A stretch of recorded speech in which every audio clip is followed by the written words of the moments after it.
মনে হচ্ছে যেখানে সব আর্টিস্টদেরকে তাদের একত্রিত করে তাদের যে কম্বাইন্ড এক্সপোজার সেটা থেকে বিজনেস হয়তো লাভবান হচ্ছে বা এক্সপোজার পাচ্ছে, বাট এমনিতে আমি এখান থেকে কোনো ভালো আউটকাম দেখি নাই। বাট এটা আমার পার্সোনাল অপিনিয়ন, আমি ভুল হতে পারি। এটাই আর কি। ওটা আমার কাছে বেনিফিশিয়াল লাগে নেই কোনো দিক থেকে। আমার কাছে আমি স্পোর্টসে একদমই ইন্টারেস্টেড ছিলাম না কখনো বা অ্যাক্টিভ ছিলাম না, এক। দ্বিতীয় হচ্ছে সেই যে খেলাটা আমি ধারণা করছি, আপনি মনে হয় ওই ইভেন্টের কথাই বলছেন মনে হয়। বাংলাদেশ ছেড়ে চলে যাবো, এটাই আমার নতুন বাংলাদেশের পরিকল্পনা। তো দেখি যদি চলে যাই, আমার খালি একটা যেটা সত্যি কথা, আমি সবসময় সত্যি কথা বলতে পছন্দ করি। আমি এখন এত কথা বলি কারণ আমি এখন দেশের একজন নাগরিক। যখন আমি দেশ ছেড়ে চলে যাবো তখন আমি আর কোনো কথা বলবো না, কারণ তখন আমার বলার রাইটটা থাকবে না, আমি তো দেশেই থাকবো না তখন। ওই মোমেন্ট থেকে আমি আর কোনোদিন দেশ নিয়ে কথা বলবো না আর কি। না, শুরুতে তো বলেছিল, বাট আমার ইন্টারেস্ট কখনো ছিল না। এরকম অনেক জায়গায় আছে যে আমাকে শুধু খেলাধুলা না, ইভেন পলিটিক্যাল ইভেন্টস হয়, স্পোর্টস ইভেন্টস হয়, অ্যাওয়ার্ড শোজ হয়, অনেকগুলোতে আমাকে বলা হয় অ্যাওয়ার্ড দিয়ে দিবে, এটাও আমার জানা থাকে। বাট আমি ইন্টারেস্ট পাই না এগুলোতে। এমন কিছু যেখানে ইটস জাস্ট অ্যাওয়ার্ড বা শুধু একটা সার্টিফিকেট, এগুলো আমার খুব একটা টানে না আমাকে। সো ওগুলাতে আমি মজা পাই না। আমি ক্রিয়েট করতে অনেক মজা পাই, আমি মার্কেটিং করতে অনেক মজা পাই। হয়ও নাই আর হবেও কিনা, আমি আমি অনেক নেগেটিভ একটা মানুষ। আমি বলবো যে হবে না, কারণ ব্যাপারটা আসলে পলিটিক্যাল। এখানে আমরা কিছু বলতে চাই না, ইভেন্টটা তো অন্য কিছু। সো আমরা পলিটিক্যাল কোনো স্টেটমেন্ট এখানে ইচ্ছা করে দিচ্ছি না। ডেফিনেটলি আপনাদের যদি এরকম কোনো কোয়েশ্চেন থাকে বা আপনারা এরকম কোনো সেশন করতে চান, আমরা এই ভেন্যুর বাইরে গিয়ে করতে চাই, বিকজ একটা দায়বদ্ধতার সাইড থেকে আর কি।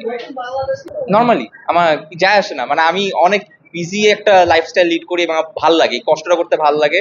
আমার বড় হওয়ার অনেক শখ, আমার অ্যাম্বিশন অনেক হাই। অনেক সময় কিছু কিছু মানুষের লোভ অনেক বেশি, কিন্তু আমার অ্যাম্বিশন অনেক বেশি। সো আমি জানি আমি জীবনে অনেক বড় হব। আমি ওই যাত্রায় এখনো আগাচ্ছি। আমাকে যতদিন আপনারা অ্যাচিভ করতে দেখছেন, আমি ওখান থেকে আরো বড় হবে, এটা আমি জানি ইনশাল্লাহ। যতদিন একমাত্র আল্লাহ না আমাকে বলে যে থেমে যাওয়ার মতো কোনো সিচুয়েশন সৃষ্টি হয়, আমি আল্লাহ যদি আমার সঙ্গে আছে, আমি আরো বড় হবো ইনশাল্লাহ। তো আপনারাও সঙ্গে থাকবেন, আপনারা দেখতে পাবেন ইনশাল্লাহ।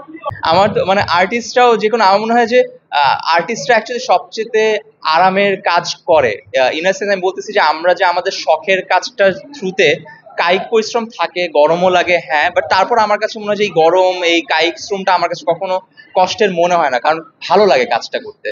সিমিলারলি আমার যা মনে হয় যে আজকে এখানকার যত ডক্টরস আছে বা আমাদের এখানকার যে কোনো ডিপার্টমেন্টে যারা হেড অফ ডিপার্টমেন্টস আছে, তাদেরও কিন্তু এই যে সময় দিচ্ছে, গরমের মধ্যে কাজ করছে, কারোই খারাপ লাগার কথা না, বিকজ এটা তাদের প্যাশন, এটা তাদের হবি। এই কাজটা করলে তাদের মনে হয় যে তারা মজাই করছে।